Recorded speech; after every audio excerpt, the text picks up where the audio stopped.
Hello friends, all of you are welcome to your own channel Educate Academy by Mandeep ma'am. Today I am going to share a very most important questions which is about polity. Journal awareness polity important questions PYQ के साथ है. शुरू करते हैं because you know that no bug bug only facts झटपट. So first question is भारतीय संविधान के हस्ताक्षरकर्ताओं की कुल संख्या कितनी थी? What was the total number of signatory of the Indian Constitution? तो दोस्तों आंसर है 284.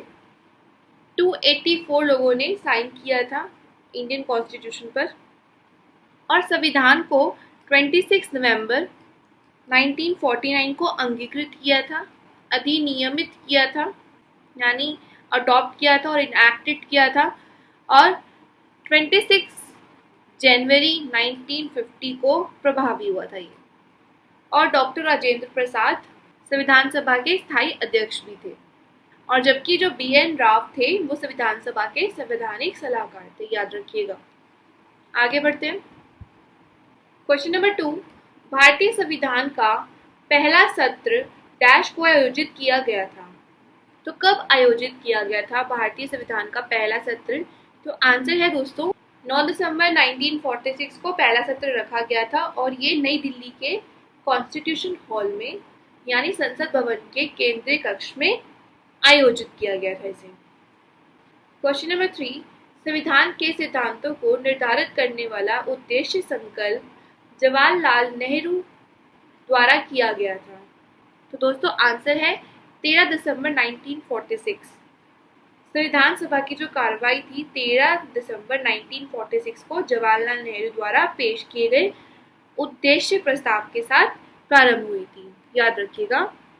और 22 जनवरी 1947 ईस्वी को जो उद्देश्य प्रस्ताव था उसकी स्वीकृति मिल गई थी और उसके बाद संविधान सभा ने संविधान निर्माण के लिए बहुत सारी समितियां बनाई थी. ये समितियां नियुक्त की थी, याद रखिएगा. Question number 4. निम्नलिखित में से किसने भारतीय संविधान सभा की पहली बैठक की अध्यक्षता की थी? तो दोस्तों सच्चिदानंद सिन्हा ने भारतीय संविधान सभा की पहली बैठक की अध्यक्षता की थी, याद रखिएगा. कब हुई थी? 9 दिसंबर 1946 को दिल्ली में, अभी बताया मैंने. Question number 5. निम्नलिखित में से कौन संविधान सभा की संघ शक्ति समिति का प्रमुख था? तो दोस्तों आंसर है जवाहरलाल नेहरू संविधान सभा की संघ समिति के प्रमुख थे. संविधान सभा की कार्यवाही जवाहरलाल नेहरू ने 13 दिसंबर 1946 को प्रस्तुत की थी और उसका उद्देश्य प्रस्ताव के साथ प्रारंभ हुई थी और उद्देश्य प्रस्ताव अभी पीछे वाले क्वेश्चन में बताया उसको 22 जनवरी 1947 में स्वीकृति मिली थी. और इस प्रस्ताव में क्या कहा गया था कि भारत एक पूर्णतः स्वतंत्र और संप्रभुता संपन्न गणराज्य होगा. क्या कहा गया था? कि भारत एक पूर्णतः स्वतंत्र एवं संपूर्ण प्रभुता संपन्न गणराज्य होगा. इस समिति में या इस प्रस्ताव में कहा गया था. और ये भी कहा था कि भारतीय गणराज्य प्रांतों एवं देशी रियासतों का एक संघ होगा और उसके राज्य की समस्त शक्ति किसके पास होगी? जनता के पास होगी. Question number 6. संविधान सभा की प्रारूप समिति का निम्न में से कौन सदस्य नहीं था बताना है. तो आंसर है दोस्तों BD जट्टी. ये नहीं थे. सैयद मोहम्मद सादुल्ला थे, अल्लादी कृष्ण स्वामी अय्यर थे और KM मुंशी थे. BR अम्बेडकर की अध्यक्षता में 7 संसद सदस्यीय प्रारूप समिति का गठन हुआ था दोस्तों. कब किया था? 19 अगस्त 1947 को. और 7 ये जो सदस्य थे कौन थे? एक तो BR अम्बेडकर खुद थे, दूसरे थे गोपाल स्वामी अयंगर, KM मुंशी, अलादी कृष्ण स्वामी, ठीक है.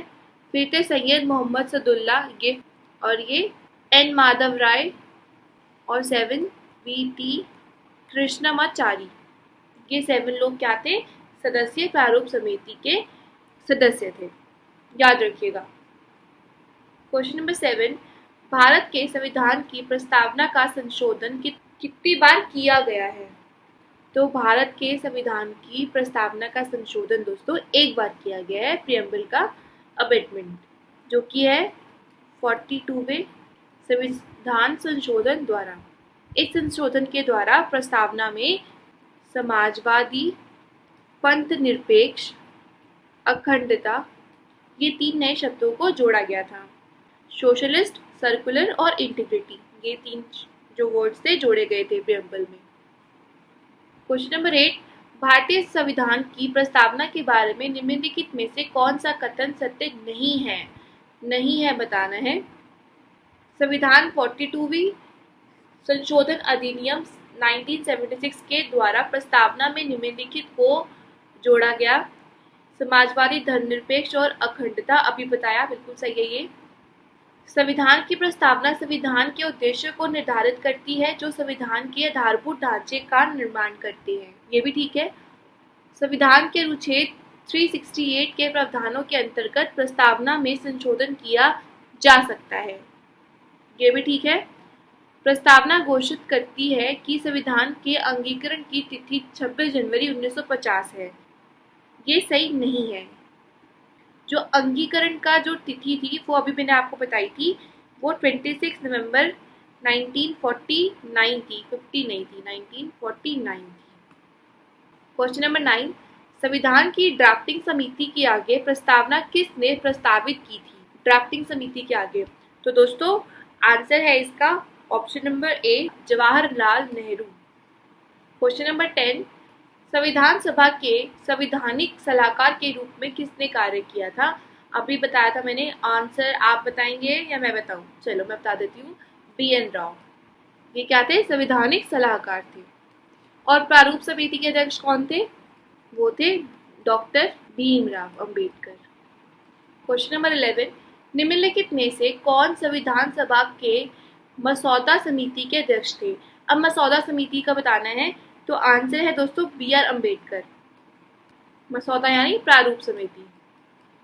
क्वेश्चन नंबर 12, भारतीय संविधान लागू हुआ था। भारतीय संविधान कब लागू हुआ था? इजी क्वेश्चन है, 26 जनवरी 1950 को लागू हुआ था। और अंगीकृत कब हुआ था? 49 को, 26 नवंबर 49 को, याद रखिएगा। अंगीकृत हुआ था और लागू कब हुआ था? 26 जनवरी 1950। क्वेश्चन नंबर 13, भारतीय संविधान के पिता के रूप में निम्नलिखित में से किसे जाना जाता है? इजी है ये भी, doctor Bhimrao Ambedkar is the right answer. Option number B is the right answer.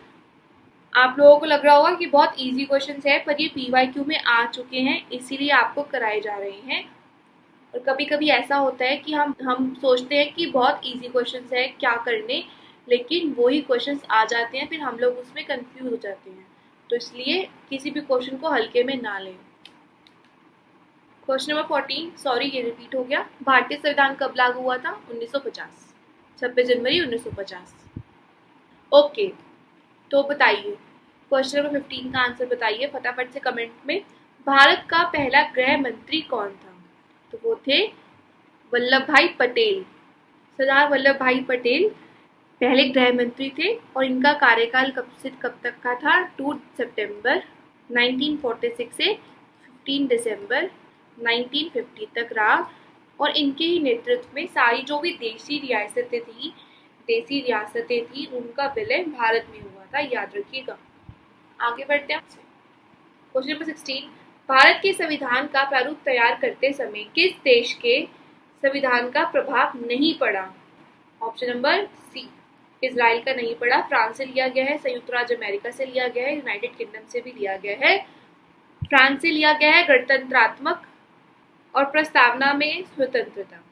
USA से लिया गया मौलिक अधिकार, राष्ट्रपति एवं उसका महाभियोग एक्सेट्रा लिए गए हैं। और यूनाइटेड किंगडम से लिया गया है संसद की शासन प्रणाली, नागरिकता, विधि निर्माण प्रक्रिया और मंत्रिमंडल प्रणाली, ठीक है ना। इजराइल से कुछ नहीं लिया गया। क्वेश्चन नंबर 17, भारतीय संविधान में प्रावधान सूत्र का कौन सा युग्म सही है? संविधान में संशोधन दक्षिण अफ्रीका का संविधान, यानी संविधान में संशोधन दक्षिण अफ्रीका के संविधान से लिया गया है। राष्ट्रपति की आपातकालीन शक्तियां जर्मन के संविधान से। तो ये दोनों ही बातें सही हैं। Option number C is the right answer, कि दोनों ही युग्म सही हैं। क्वेश्चन नंबर 18, किस अधिनियम ने भारतीय परिषद को समाप्त कर दिया? तो भारत सरकार अधिनियम 1935 ने भारतीय परिषद को समाप्त कर दिया।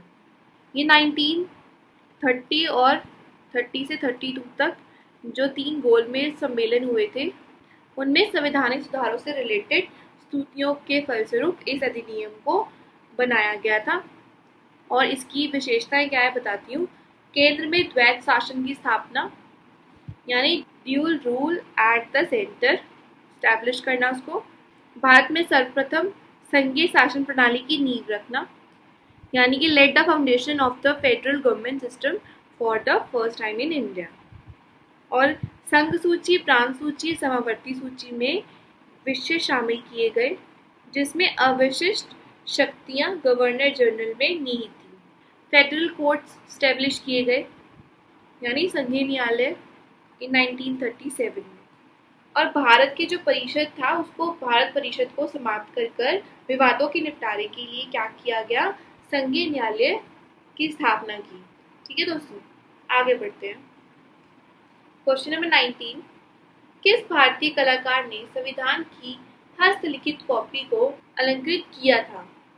An Indian artist had decorated and had written copy of the Constitution. तो आंसर है दोस्तों नंदलाल बोस।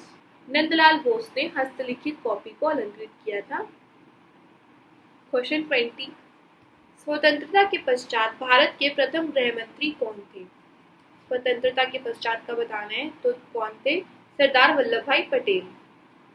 और वो भारत के प्रथम उप प्रधानमंत्री भी थे। इन्हें भारत का लोहा पुरुष कहा जाता था। आगे बढ़ते हैं। क्वेश्चन नंबर 21, भारत में आपातकाल के दौरान मौलिक अधिकारों के निलंबन की अवधारणा किस देश के संविधान से प्रभावित थी? तो दोस्तों, मौलिक अधिकारों की निलंबन की जो अवधारणा है आपातकाल के दौरान, वो ली गई थी जर्मनी से।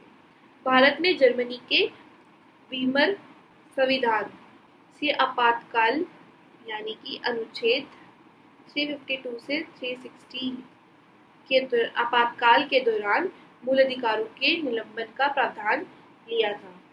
और जबकि जो मूल अधिकारों की जो व्यवस्था थी वो अमेरिका से लिया गया, अमेरिका के संविधान से लिया गया, लेकिन आपातकाल के दौरान निलंबन की जो अवधारणा है वो जर्मनी के वीमर संविधान से ली गई है।